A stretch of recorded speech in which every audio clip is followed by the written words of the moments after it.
Абанын булганышы боюнча акыркы өзгөчө бир 2-3 жылда абдан көп мындай маселе көтөрүп келатабыз да. Жогорку кеңештин аянтында айтып атабыз, жогорку трибунадан айтып атабыз. Акыркы мына коомчулукта абдан активдүү буга кийлигише баштады, өзүнүн позициясын айта баштады. Дүйнө жүзүндө көрүп атабыз, бардык жерде, Европада эмне болуп атат, башка мамлекеттерде. Бирок ошо айтып эле айтканыбыз менен эле чектелип калып атабыз деп айтат элем да. Көтөрөбүз. Бишкекти кара түтүн каптап кетти деп да чыгып жүрдүк, мынтип жүрдүк. Тилекке каршы бүгүн эч кандай өзгөрүүнү биз көргөн жокпуз. Андан дагы төмөндөп кетип атат да. Андан да булганыч болуп кетип атат аба ырайычы. Мына кыштын башталышы биринчи суук болду. 5 күн мурда. Бишкекти бүт түтүн каптап жатып калды. Дагы мына декабрда эмне болот? Дагы катуу суук болгондо. Мына январда эмне болот? Анын мындай кесепетти эмне болот деп атам да. Бардыгы эмне болот деген суроо келип атат. Азырда келип сурадык. Сурасак өкмөт мэрияга төңкөйт, мэриянын ишиле дейт. Мэрия өкмөткө төңкөйт. Биздин акчабыз жок дейт, мунубуз жок дейт. А бирок маселе эч кандай мындай ордунан жылган жок да, чечилген жок. Бир жыл боюнча мына айтып эле атабыз, бүгүн эртең бул дагы абдан катуу, мындан да күчөйт, мындан төмөндөбөйт да. Кандай ушу Катбек Айылчевич, ушул өкмөттүк деңгээлде бир атайын максаттуу түрдө бардыгын камтыган бир мындай бир иш-чара иштелип чыктыбы? Барбы ушул маселе боюнча? Бир өкмөт деңгээлде чечим кабыл алынбаса болбой калды го дейм да муну. Алазимович, бирден да айтып кеттим бул боюнча. Иш-чара бар, аткаруу иштери да бул боюнча жүрүп жатат. 33 пункттан турган 2018 жылы июнь айында өкмөттүн иш-чарасы бекитилген. Ар бир мамлекеттик орган ошол боюнча өзүнүн иштерин жүргүзүп жатат. Сен айткандай эле бул иш-чаралар 3кө бөлүнгөн: краткосрочный, среднесрочный, долгосрочный деп 22 жылга чейин. Определенный жумуштар боюнча азыр айтылды, эмне жумуштар жасалганы кайсы мамлекеттик орган тарабынан. Урматтуу депутаттар, эми мындай болуп атат да. Ар бир мамлекеттик орган, жергиликтүү орган, же болбосо кайсы бир иштин башында турган бир орган бар. Азыр Гаусулхандын ишин карап атабыз. Туура булардын ага тиешеси бар. Бизде да өкмөттө ошондой болгон убагында. Бишкек шаарынын проблемасын чечиш үчүн Гаусулхандын директорун ошо жетекчи кылып туруп, ушул жумушту аткарасыңар деп как адис катары тапшырма бергенбиз. Булар ошого жараша иштерин жүргүзүп атат. Бүгүн дагы ошондой эле дагы айтылып атчу нерсе,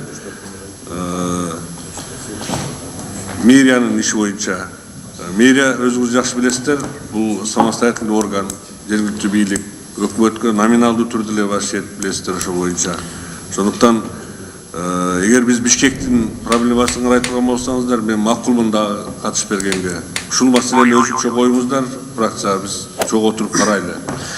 Жалпы Гаусулхан иши боюнча, анын ичинде Бишкек шаарынын маселеси боюнча мына жана мен айтып өттүм.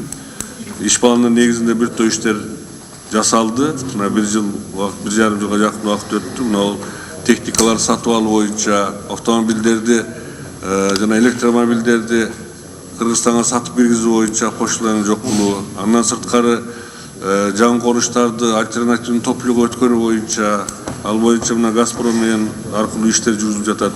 Жылып атат, бирок оорураак болуп атат. Ошого окшогон жумуштар бар, жасалып атат. Рахмат. Мен түшүндүм да, мындай айтат элем, ошол иш-чараны 2018 болсо 2 жыл болуптур да, кайрадан дагы эмнеси иштеди, иштебеди бир баа берип карап чыгыш керек го дейм да. Бүгүн жыйынтык болбойт атат негизгичи. Жыйынтык жок да бүгүнчү. Мына мен бир 3-4 нерсеге токтолоюн. Кече күнү дагы айтып атасыздар, электромобиль өтөбүз, кийинки жылдан баштап мамлекеттик органдардын машиналарын өткөзөбүз, мындай кылабыз деп, ага да канча акча керек биринчиден. Азыр эле айтып атабыз, 450 000 машина Бишкекте бар деп, мисал үчүн алалы машинанычы. Кыргызстан боюнча миллион машина бар. Миллион машинаны электромобилге өткөзүш үчүн канча жыл керек Кыргызстанга? Мүмкүн 50 жыл керектир, мүмкүн 10 жыл же 20 жыл керектир. Азыр Европада эми кадам таштап атпагы, башканы айтпай эле коелу да. Ана мамлекеттик менчиктеги бир 1000 машинени электромобилге өткөзүү менен маселе чечилбейт дейм да. Анан буга дагы бир мындай өзгөчө көз караш керек. Электромобиль эмес, азыр бир картошканы кайра иштеткен ишкана куруп алалычы, кичинекей бир мындай бир $10.000 Анан андай завод болсун, мен да каалайм. Бирок ошо реалдуу карайлы да көз караш менен чем. Жөн эле айтам, интерес өтөбүз деген менен келечек болбой атат мындачы. Экинчи маселени коюп атабыз. Мына шаардагы баш аламан курулуштан Бишкекте жел жүрүп турган болчу буга чейинчи, туурабы? Ошол продуваемость жок. Ошондуктан дагы бизде ушундай түтүн каптап атат деп айттык. Бул боюнча эмне болду? Мына муну мурдагы жылы айттык, мен да көтөрдүм, былтыр айттык. Эмне чара көрүлдү ушул боюнча? Бир барып туруп, бир үйдү сүздүрүп салдыңарбы? Сен ушу туура эмес мыйзам бузук кургансың деп. Же болбосо сен ушундай нормага туура эмес кылгансың деп кандай болду? Бир жыйынтык барбы? Алазимович, бул боюнча эч кандай иш-чара жок. Роза Ветров деп коет. Бул генпландын негизинде ар бир шаарда жасалчу иш-чара сөзсүз түрдө шамалдын жүрүшү, анын тазаланышын эсептеп ошол киргизет. Кыргызстанда, Бишкекте особенно бул маселе Союз таркагандан кийин бузулган. Биз Бишкектин жаңы салынган үйлөрдүн, мына этаж үйлөрдүн жарымынан көбүн сүрдүрүшүбүз керек анда. Чындап элечи, маселе абдан оорутат. Бул боюнча эч кандай маселе жок. Ушуга дагы байланыштуу азыркы биз Бишкек шаарынын экологиясын бүгүн эртең эле жөнгө салып коебуз дегенге такыр мүмкүн эмес. Сиз айткандай, эгер 10 жылда биз калыбына келтирсек да бул чоң иш болот да. Маселе абдан оор турат. Анан жанагы иш-чара боюнча биз убагы менен ошол иш-чарага, планга, иш-чараларга тиешеси бар мамлекеттик органдар менен жолугуп, сүйлөшүп иштери жүргүзүп атабыз. Анан электромобиль эми план биздин. Өзүңүздөр жакшы билесиздер, президенттин дагы ою ушундай, бизде башка мамлекеттер сыяктуу эле биз дагы экологиялык таза транспортко өтүүнүн аракетин кылып атабыз. Бул эми жаңы башталган жумуш. Чындап эле сиз айткандай эртең бүрсүгүнө баардыгы эле ушундай жакшыраак болуп кетет дегенден алыспыз. Бирок иш пландар бар. Андан сырткары Газпром менен бизде азыр сүйлөшүп жүрүп атат. Уже жетишип калдык. Буга Газпромдун принципиалдуу көз карашындагы макулдуктары бар. Биз мамлекеттик ишканалардагы техниканын баардыгын жок деген азыр газ өткөрүү боюнча маселени чечип атабыз. Бул дагы болсо биздин экологияга бир топ Бишкек шаарында Котпогелчич, мына эме боюнча Роза Ветров деп айтпат, Ветров депчи, ошол боюнча эми жөн эле кое берсек, анда Союз урагандан бери баары ушундай болуп кетти деп жүрө берсек, анда жүрө беребиз да. Ошого бир катуураак бир бөгөт коюп, анан азыр деле курулуп атат. Мисалы үчүнчү, ушуга бир кандайдыр бир талаптарды иштеп чыгып, анан эртең бирөкөнү бир жазалабайлыбы? Жоопкерчиликке тартпайлыбы? Жазалабайлы, жоопкерчиликке тартпайлы. Бирөө уруксат берип атат дагычы. Анан ошондой бир показательный кылып туруп чыгарып коелу, көрсөтөлү. Экинчи бирөөсү ойлонсун ошону, ушундай уруксат берерин астындачы. Эми азыркы болгондо сактап калалы да, мындан арда кете берет. Билбейм, мүмкүн керек болсо бир карап туруп, одоно бир ушундай мыйзам бузган болсо сүрүп эле салалы анда. Бизге элдин ден соолугу деген бийик турат да анданчы. Мына канча балдар, кичинекей балдар оорууну баштады, уже жашарып атат ооруда деп айтып атат жогоруда кесиптештер. Мына ушуга бир өкмөт комплекстүү көз караш карап туруп, анан эми мэрия өзүнчө деп атабыз, Ош шаары өзүнчө, өз алдынча башка. Ошол эле мезгилде бир кандайдыр бир жалпы мамлекеттин, элдин кызыкчылыгы үчүн өкмөт бир координация кылып, мындай баштарын бириктирип жумуш алып барыш керек го дейм да. Ал өз алдынча башкар өздөрү чечет, өзүнүн бюджет менен деп жүрө берсек, анда чечилбейт бул маселечи. Ал боюнча жумуш бар. Бир координация кылып мындай жумуш алып баралы. Анан үчүнчү дагы мисал үчүн айтып атам да, мен мисал үчүн жана себептерин да айтып атпайбызбы? Иш-чара бар, 33 пункттан да атабыз. Бирок бүгүн жыйынтык болбой атат, ошого мен 3-4 мисалды мына машина боюнча айттым, Роза Ветров боюнча айттым. Дагы бир нерсени айткым келип атат. Мына бактарак боюнча айтышты кесиптештерим. Мына негизги себеп могу жеке менчик үйлөрдөгү көмүр менен жакканда түтүн келип туруп каптап атат. ТЭЦ дедик, ТЭЦти азыр көрдүк, жаңы технология менен аны көп деле бул жака андай таасир этпейт деп айтып атышат, туурабы? Адистерчи. Анан мына жеке менчик ушу жакканда көмүр менен жаккандан келип атат деп атат да. Анан эми бир мезгилде компания болуп кеткен, билесиздер, мында 10 жыл мурда тезектерип жагабыз, анан кийин баарыңар көмүргө өткүлө, электричество, суу жок мындай депчи. Эми сууну жок кылганда өздөрү болгон андачы. Анан кайра бүт элге жүктөгөнбүз да. Азыр ушул компанияны анда элдин ден соолугу деп туруп кайра кылбайлыбы? Анда көмүр менен жаккандарга анда дагы тех условия берелик, электричествого өтсүн анда. Азыр эми салыштырмалуу Кудайга шүгүр. Суу аз болсо дагы ТЭЦтен Бишкекке мында керектүү электр энергия ТЭЦте деле иштелип чыгып атат жакканда, кышындасы. Анда ушундай кылып кайра компания алып айталык анда. Экологияны сактайлык, электр энергия өткүлө деп туура Газпром менен өткөзүп атабыз, жаңы конуштар деп атасыздар. Эми ал качан бүтөт? Жакшы жумуш болуп атат салыштырмалуу. Анда эми такыр болбогон жакка ошентелик анда. Азыр баары тең жүрөт да, тех условия ала албайт. Мына мен баасын карап көрдүк. 2 сом 16 тиын болгондо деле көмүрдүн баасы менен бүгүнкү күндөгү баа менен бирдей эле болуп калып атат. Анан ошондо биздин мына эл дагы өзгөчө Бишкектин тегерегинде көмүр менен күнү эртең менен гүл чыгарып жагып жүргөндөн көрөкчү электр энергияны күчтетип койгонго ошого өтөт эле деген ойду айткым келип атат да. Азыр суу аз болот мындай дейбиз. Эми бирок анткени менен аз баасы деле көтөрүлдү. 10 жыл мурдагыдай там 60 тиын эмес электр энергиянын баасы. 2 сомдон ашты, жакшы эле төлөсө түшөт ал жака дагы акча. Анда ушуну бир демилге кылып айтпайлыбы анда? Мен ойлоп атам, таразага салып көрсөк, биздин элдин ден соолугу кымбатыраак болот да, биздин ошо аван тиги электр энергия жок болуп калат, анан кийин сата албай калабыз мынтебиз дегенденчи. Мен ушундай сунуш берет элем, мисалы кылыш. Мына Роза ветров боюнча, бул боюнча, машина боюнча да айттык 3-4 сунушту. Аваны булганчы боюнча ушундай сунуштарды берет элем. Анан экинчи сунуш, экинчи суроом бар сиздерге, могу эме боюнча. Лесной фондтун канча жери бар? Жер Токой фондунун. Бир эле цифра айтсаңар. Микрофон. 2 миллион 676. 2 миллион 676 бүгүн арендада канча? Мен айтып берейин ушуну. 23.800 ижарачы бар. 289 гектар арендада. Анын ичинен 289 эле гектар аренда. ооба. Миң. Миң деп айтсаңар ошондойчу. Миң. Бул 289 миң гектар жер берип атасыңар, лесной фонд. Канча акча чыгып атат мамлекетке ошондо? Жылдын жыйынтыгы менен 55-60 миллионго жетет. Азыр 30 миллиондой. Тыйын менен эле берип атсаңар анда. Канча тыйын болуп атат ошондо?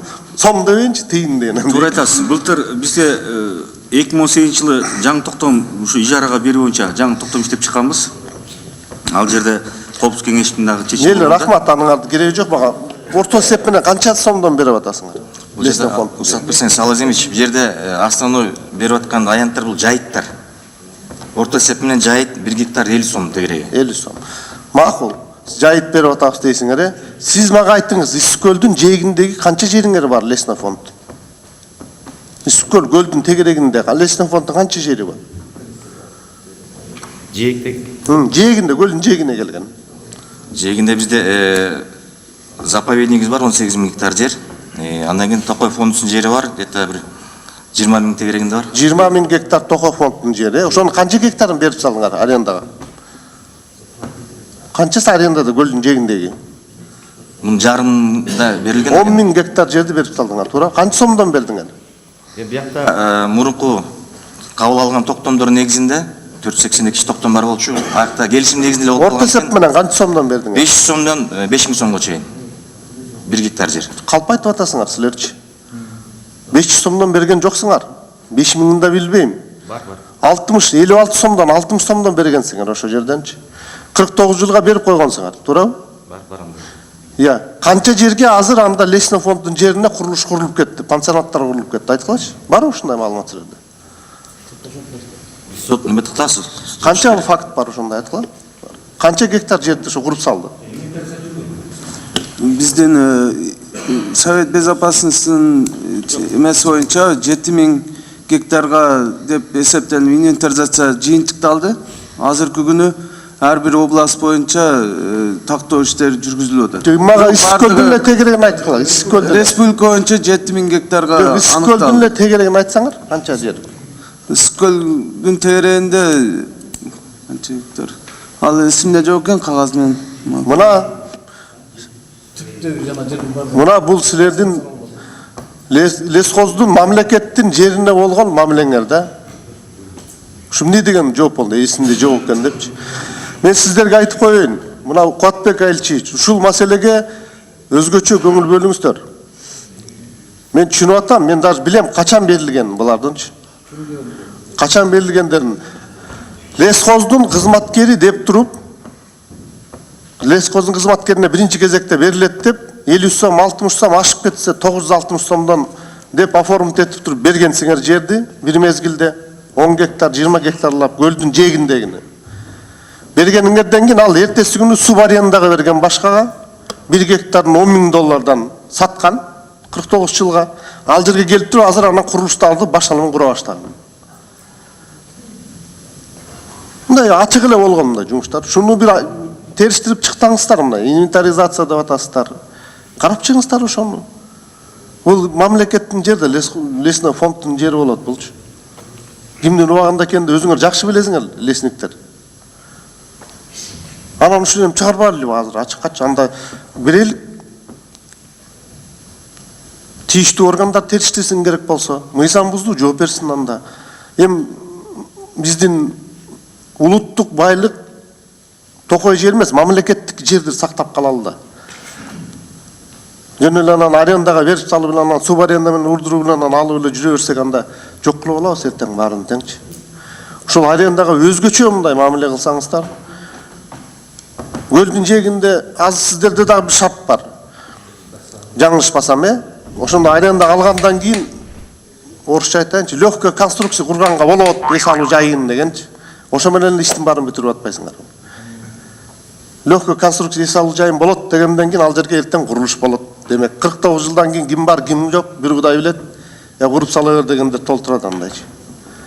Анан ошо менен ошондон анан 50 сомго, мейли 500 сомго арендага 1 жылга берип атасыңар.